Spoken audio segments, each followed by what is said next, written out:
First things first, grab those chicken thighs. Make sure they're fresh and ready to go. I like using boneless, skinless ones, about 6 to 8, depending on how many I'm feeding. You can always adjust based on your crowd. Grab your salt and pepper and give them a good sprinkle on both sides. Don't be stingy. Next, a little paprika for that smoky depth. It adds a beautiful color too. Add a pinch of garlic powder for that irresistible aroma.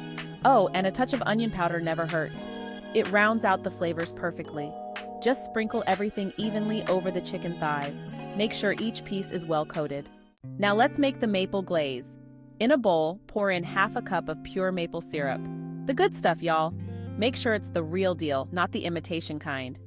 Next, add a 1/4 cup of soy sauce for that salty umami kick.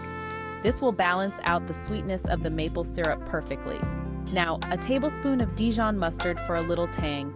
This adds a subtle depth of flavor that makes the glaze more complex. Don't worry, it won't be overpowering.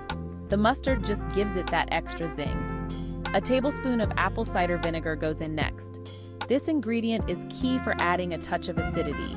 It adds a lovely brightness to the glaze, making it more vibrant and lively. And finally, a teaspoon of minced garlic, because more garlic is always a good idea. It brings a warm, aromatic flavor to the mix. Whisk everything together until it's nice and smooth. Make sure all the ingredients are well combined. Now grab your crock pot. Place those seasoned chicken thighs in a single layer at the bottom. If you need to layer them a bit, that's perfectly fine. Now pour that maple glaze all over the chicken. Make sure every piece gets a good coating. That's what's going to make them so tender and flavorful. Put the lid on and let's get ready for some slow cooking magic. If you're in a hurry, set your crock pot to high for about 3 to 4 hours. But if you like to let those flavors really mingle, go low and slow for 6 to 8 hours. Either way, you'll know they're done when the chicken is cooked through and easily shreds with a fork. While the chicken's doing its thing, you can take that leftover glaze to the next level. About 30 minutes before the chicken's done, scoop out about half a cup of the cooking liquid from the crock pot. In a small saucepan, whisk together a tablespoon of cornstarch with 2 tablespoons of cold water until it's smooth.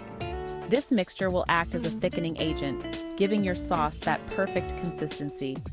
Now, pour that cornstarch mixture into the saucepan with the hot cooking liquid and whisk it constantly over medium heat.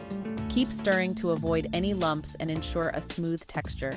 It'll start to thicken up in a minute or two, creating a luscious, glossy sauce. Pour it back over the chicken during the last half hour of cooking. This final touch will infuse the chicken with even more flavor, making every bite a delight. Once the chicken's cooked to tender perfection, shred it right in the crock pot using 2 forks. Then, give it a good stir to coat it in that amazing sauce. Serve it up with a side of fluffy rice or creamy mashed potatoes. Don't forget some steamed veggies for a complete and satisfying meal. And a sprinkle of chopped green onions on top adds a pop of color and freshness. Please let me know in the comments below how this recipe turned out for you. As always, the recipe is in the description. Don't forget to subscribe and help Magnolia Moon reach 1,000 subscribers.